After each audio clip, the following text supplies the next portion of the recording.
ఏం లేదు, మాకు పింఛన్ లేదు. మాది నిర్మల మండలం, మామిడి తాలూకు. మా ఇంట్లో ఎవరికైనా పింఛన్ లేదు. మాకు 60 ఏళ్ళు ఉన్నాయి మా సార్కు. గన్ని మాకు పింఛన్ ఎక్కడ ఎన్ని వేసినా రాలేదు. ఇప్పుడు ఈ సార్ గెలిచిండంటే మాకు బాగా సంతోషమైంది. మరి పింఛన్ వస్తుందని మేము కోరుకొని ఆడికెళ్ళి ఇక్కడికి వచ్చినాం సార్. పెట్టినాం సార్. ఏం చెప్పలేరు, ఇక వస్తాయచ్చు అని అన్నారు అంతే సార్. ఏం లేదు, పింఛన్ అడగాల. వచ్చినాం కదా సార్, మాకు ఇస్తాడు కదా, అడిగే అవసరం ఏమున్నది, మాకు ఇస్తాడు కదా. మాకు రాదు బీడి పింఛన్ లేదు, ఏం లేదు. కోరుకుంటున్నాం మేము మంచిగా. మండలం ఇక్కడ కాదు, నిర్మల సైడ్. సారే ముఖ్యం. మేము తిరిగినాం సుమారు రేవంత్ సార్ కోసం ఎంతో బాధపడ్డాం మేము. మరి మాకు రావాలా పింఛన్లు? గృహలక్ష్మి రావాలి, అందరికి ఇల్లు లేని వాళ్ళకి ఇల్లు కావాలి. ఎందుకంటే మేము 10 సంవత్సరాల నుంచి రెండింట్లోనే ఉంటున్నాం సార్, మాకు ఇల్లు కావాలి. ఇప్పుడు ఈ ప్రభుత్వం వస్తుంది, గత ప్రభుత్వం ఏమి ఇవ్వలేదు, ఈ ప్రభుత్వం ఇస్తుందని ఆశతో వచ్చాం సార్. మేము చాలా హ్యాపీగా ఉంది సార్. మళ్ళీ ఇదే ప్రభుత్వం రావాలని కోరుకుంటున్నాం సార్.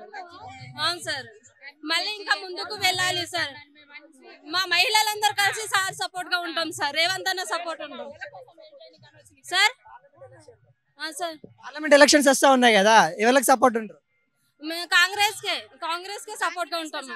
నేనే కాదు సార్, ఈ తెలంగాణ రాష్ట్రంలో ప్రతి మహిళలు కాంగ్రెస్ కే సపోర్ట్ గా ఉంటుంది సార్. మాకు గృహలక్ష్మి రావాలి సార్. మేము లేని వాళ్ళకు, పేద వాళ్ళకి ఇల్లు రావాలి సార్. ఎంతో మందికి రెంట్లో ఇంకా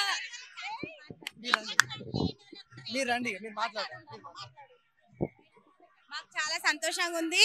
రేవంత్ రెడ్డి ఇన్ని పథకాలు ఇచ్చినందుకు, ఇంత జనం హ్యాపీగా ఉంది. అందరం వచ్చినందుకు అన్ని బాగా అందుతున్నాయి. 0 కరెంట్ బిల్లు, మాకు ఇల్లు లేని వాళ్ళకి ఇల్లు ఒకటి రావాలి, అంత బాగానే ఉంది. గ్యాస్ మాట్లాడు లేని వాళ్ళకి కూడా రేషన్ కార్డు ఇవ్వాలని మేము అనుకుంటున్నాము.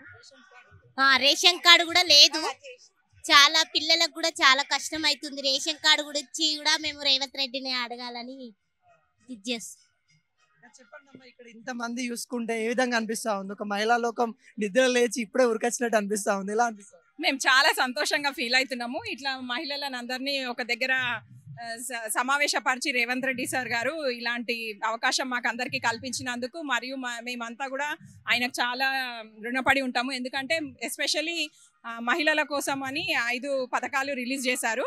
మాకు ఒక పెద్ద అన్నలాగా, మాకు ఇంటికి ఒక పెద్ద దిక్కులాగా మాకు సపోర్టివ్గా ఉన్నారు. మహిళకి 2500 అని, గృహలక్ష్మి పథకం అని, మహాలక్ష్మి పథకం అని, అన్ని పథకాలు చాలా బాగా చేశారు. సో ఇంకా మేము ఆశిస్తున్నాము ప్రభుత్వం ఇంకా మమ్మల్ని ఎంకరేజ్ చేయాలని, మేము ఆయనను కూడా ఎంకరేజ్ చేస్తామని కోరుకుంటున్నాము.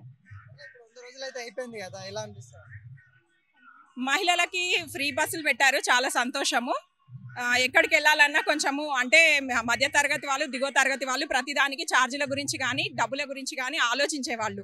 ఎక్కడ పుణ్యక్షేత్రాలకు వెళ్ళాలన్నా, ఎక్కడికి వెళ్ళాలన్నా డబ్బుల గురించి ఆలోచించేవారు. కానీ ఈ ఫ్రీ బస్ పథకం పెట్టడం వల్ల ప్రతి ఒక్కరికి వాళ్ళు కోరుకున్న కోరికలు తీరుతున్నాయి. ఆడవాళ్ళకి ఎస్పెషల్లీ గవర్నమెంట్కి భారం పడుతుందంటే మరి మాకు ఇంత హెల్ప్ చేస్తున్నందుకు ఇండైరెక్ట్ గా మగవాళ్ళు, ఆడవాళ్ళు వెళ్తున్నారు, వాళ్ళతో పాటు మగవాళ్ళు రావడం వల్ల కొంచెము భారం అనేది తగ్గుతుంది, నాకు తెలిసి అనిపిస్తుంది.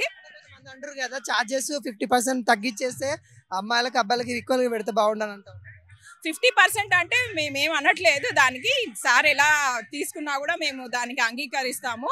అంటే దాంట్లో ఏంటంటే కొంచెము ఎంప్లాయీస్ లేడీస్ కానీ, అంటే జాబ్ హోల్డర్స్ కానీ అలాంటి వాళ్ళు, స్టూడెంట్స్కి ఫ్రీ బస్ పెట్టడము, మళ్ళీ దిగువ తరగతి వాళ్ళు ఉంటారు కదా వైట్ కార్డ్ హోల్డర్స్, అట్లాంటిది ఏదన్నా సపరేట్ చేసి అలా పెడితే కొంచెము గవర్నమెంట్కి కూడా బెనిఫిట్ ఉంటుంది, వచ్చే వాళ్ళకి కూడా బెనిఫిట్ ఉంటుంది. ఇట్లా పెట్టడం వల్ల ఏంటంటే కొందరు ఏం చేస్తున్నారంటే దాన్ని ఒక దానిలాగా అంటే ఒక అవకాశం లాగా తీసుకొని ప్రతి ఒక్కరు అదే బస్ యూజ్ చేస్తున్నారు. అంటే మంచిగా ఉన్న వాళ్ళు కూడా ఫ్రీ బస్ ఉంది కదా వెళ్ళిపోతాం అన్నట్టు వెళ్ళిపోతున్నారు. మాటల గారడి గవర్నమెంట్ అంటున్నారు, అది వాళ్ళు ప్రభుత్వం నచ్చని వాళ్ళు అలా అంటున్నారు. ప్రభుత్వం అంటే ఏదైనా మనము ముందుకెళ్తేనే కదా దేనైనా చూస్తాము. 100 రోజులకి ఏదైనా ఎవరు ఏది సాధించలేరు కదా. వచ్చిన 100 రోజులకి 10 ఏళ్ళు పాలించిన వాళ్ళ దగ్గర కూడా లోటుపాట్లు ఉన్నవి. సో ఇప్పుడు 100 రోజులకే వచ్చి మీరు లోట్లు వెతికితే కష్టం కదా. మనము ఛాన్స్ ఇవ్వాలి, ఎందుకంటే వాళ్ళు ఇప్పుడే వచ్చారు కాబట్టి వాళ్ళు మన కోసము వాళ్ళు చాలా పథకాలు పెట్టారు. సో వాళ్ళు దాన్ని కూడా మంచిగా చేస్తారని మేము కూడా ఆశిస్తున్నాము. మేము కూడా ఎంకరేజ్ చేస్తాము. కాంగ్రెస్ గవర్నమెంట్ ని నిలబెట్టుకుంటాము. మాకు మంచిగా అవకాశం ఇస్తే మేము కూడా తప్పకుండా ఎవరినైనా నిలబెట్టుకుంటాం. అది ఏం లేదు కానీ మహిళలకు రుణం లేని వడ్డీలు ఇస్తే చాలు. చాలా కృతజ్ఞతలు. ఇంతమంది వచ్చినంటే గ్రూప్ వాళ్ళే వచ్చారు. చాలా మంది ఊర్లోకి వెళ్ళి వచ్చిన వాళ్ళు కూడా మహిళలంతా ప్రతి నెల కడుతున్నాం, వడ్డీ కూడా కడుతున్నాం. అదొకటి మాఫీ చేస్తే రేవంత్ అన్న ఇంకా 10 సంవత్సరాలని నిలబడతాడు. ప్రతి నెల ప్రతి మహిళకి 2500 కంపల్సరీ వేయాలి. ఇప్పుడు బస్ అనేది కొంతమంది ఎక్కుతారు, కొంతమంది ఎక్కుతలేరు. ప్రతి మహిళకి సహాయం చేయాలని ఇవ్వాలని మేము కోరుకుంటున్నాం. అలాగే పేద ప్రజలకు ప్రతి ఒక్కరికి డబుల్ బెడ్రూమ్ కంపల్సరీ ఇవ్వాలి. ఆటో వాళ్ళకు కూడా ఆదుకోవాలి. ఎందుకంటే ఆ ఫ్యామిలీ ఎంత బాధపడుతుందో ఆటో వాళ్ళకే తెలుసు, ఎదుటి వాళ్ళకు తెలియదు. కొంచెం కోరుకోవాలని అంతే కదా. రేవంత్ సార్ కి నేను కోరుకునేది ఒకటే సార్, నాలాంటి లేని వాళ్ళకు డబుల్ బెడ్రూమ్ ద్వారా మమ్మల్ని ఆదుకోవాలని కోరుకుంటున్నాను సార్. ఇదే నా కోరిక సార్. నాలాంటి వాళ్ళు ఎంతో మంది ఉన్నారు సార్ లేని వాళ్ళు. వాళ్ళకు గవర్నమెంట్ మాటలు కాడే ఏదో మాటలు చెప్తా ఉంటారు, చేతులు అయితే ఏం చేస్తున్నారు అంటున్నారు కదా, ఏమంటారు మరి? సార్ అలా ఏం లేదు సార్. రేవంత్ ప్రభుత్వం ఇప్పుడు అంతకంటే ముందు ఇంద్రమ్మ ఇల్లు ఎంతో మందికి ఇంద్రమ్మ ఇల్లు ఇచ్చారు సార్. ఇప్పుడు కూడా ఇంద్రమ్మ రాజ్యం చేసి చూపిస్తుందని కోరుకుంటాను సార్. అది అన్ని వేస్ట్ మాటలు, గారడి ఇదంతా వేస్ట్ మాటలు. అది కేసీఆర్ సార్ ఎవరికి ఏమి ఇవ్వలేదు, డబుల్ బెడ్రూమ్ ఇవ్వలేదు, ఏమి ఇవ్వలేదు. ఈ సర్కారు అందరికి నాలాంటి లేని వాళ్ళకు పేద వాళ్ళకు డబుల్ బెడ్రూమ్ ఇవ్వాలని కోరుకుంటున్నాను సార్. ఇందిరమ్మ రాజ్యం అంటారా, వచ్చిందంటారా? వచ్చింది సార్, ఇంద్రమ్మ రాజ్యం వచ్చింది సార్.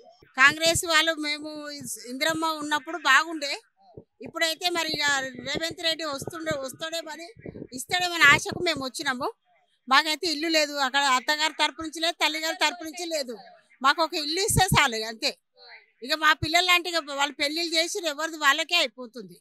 ఇక మేము కష్టం చేసుకుంటేనే మాకు బతుకుతారు. మాకు వెనక లేదు, ముందు లేదు. ఇప్పుడైతే సార్ అయితే ఇప్పుడు మీకు కూడా 2500 ఏదైతే ఉందో అవి కూడా ఇస్తామని అంటున్నారు. గతంలో చూసుకున్నట్లయితే మీకు 0 కరెంట్ బిల్లు, 0 మళ్ళీ బస్ టికెట్, ఎలా అనిపిస్తావు? ఈ బస్ అయితే బాగానే ఉంది కానీ మాకు ప్రజలకు కొంతమందికి ఓపిక లేదు అంతే. బాగానే ఉంది, గరీబ్ వాళ్ళకు మిడిల్ క్లాస్ వాళ్ళకు బాగానే ఉంది. దేవుడు బాగానే ఆయన అరేంజ్ చేసిండు. సోనియమ్మకు 1000 దండాలు ఆమెకు, కాబట్టి మంచిగానే ఉంది. రాహుల్ గాంధీ కూడా బాగానే ఇది చేసిండు అంటున్నారు కదా అమ్మా, ఏంటి అది వాళ్ళు ఏదో ఫ్రీ పథకాలని గ్యారంటీ కానీ 420 పథకాలు ఇచ్చేసి మహిళలను మభ్య పెడుతున్నారు, ఏంటంటే ఓట్ల కోసమే వాడుకుంటున్నారని చెప్తా ఉన్నారు.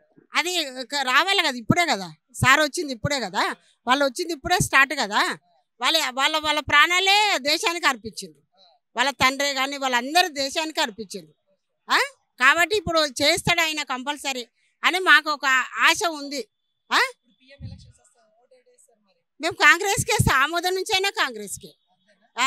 కేసీఆర్ వచ్చి మాకేం ఒరిగి పెట్టింది లేదు, ఉన్న మాటకేముంది కానీ చేసిండు. ఏం చేసిండు ఆయన, మరి అంత అన్యాయంగా ఏం లేదు, చేసిండు పర్వాలేదు. కానీ లేదు ఏం లేదు, ఏడేసినామంటే ఆడనే ఉన్నాం అనమాట, అక్కడనే ఉన్నాం అనమాట. అంటే అది వచ్చిన వాళ్ళకే వస్తుంది, వాళ్ళంటి గరీబ్ వాళ్ళకి ఎవరికి ఏమి లేదు అట్లా. అంతేగాని ఇంకేం లేదు. మాకేమో ఆయన ఇచ్చింది కాదు, ఏం ఉండని రోజులు వాళ్ళ పేరు చెప్పుకొని వాళ్ళ ఇది పెట్టుకొని ఉండడం అంతే. ముఖ్యంగా ఇప్పుడు చూసుకున్నట్లయితే పెద్దపీట వేసారు మీకు. ఇంతమంది అమ్మలను చూస్తే, అక్కలను చూస్తే ఎలా అనిపిస్తా ఉంది? సంతోషం ఉంది కానీ అలా ఎవరికి వస్తుందో ఎవరికి రాదో ఆ దేవుందయ్యా. ఆయన అందరి ఇదితోటి చేస్తే బాగానే ఉంటుంది. కానీ ఇచ్చిన కూడా కొంతమంది ఏం చేస్తారు, పెద్దవాళ్ళు తినేస్తుండ్రు. ఆయన ఇస్తున్నాడు, ఆయన బాగానే చేస్తుండొచ్చు కానీ తినేవాళ్ళు తింటుండు, దొరకని వాళ్ళకు దొరుకుతలేదు. ఆ మధ్యలో ఓడిపోయి కదా అట్లా.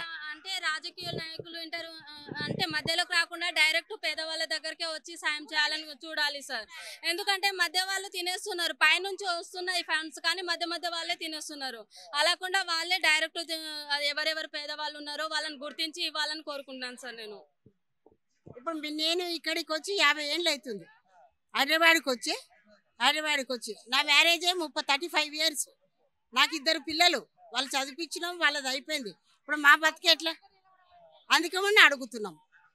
అట్లా అని చెప్పేసి ఇక ఆయన దయ అట్లా. మేమైతే సచ్చేదాకా కాంగ్రెస్కే వేస్తాం. వాళ్ళు ఎవరు ఇయ్యకపోని మాకు ఆమోదం నుంచి అదే ఉంది కాబట్టి దానికే వేస్తాం.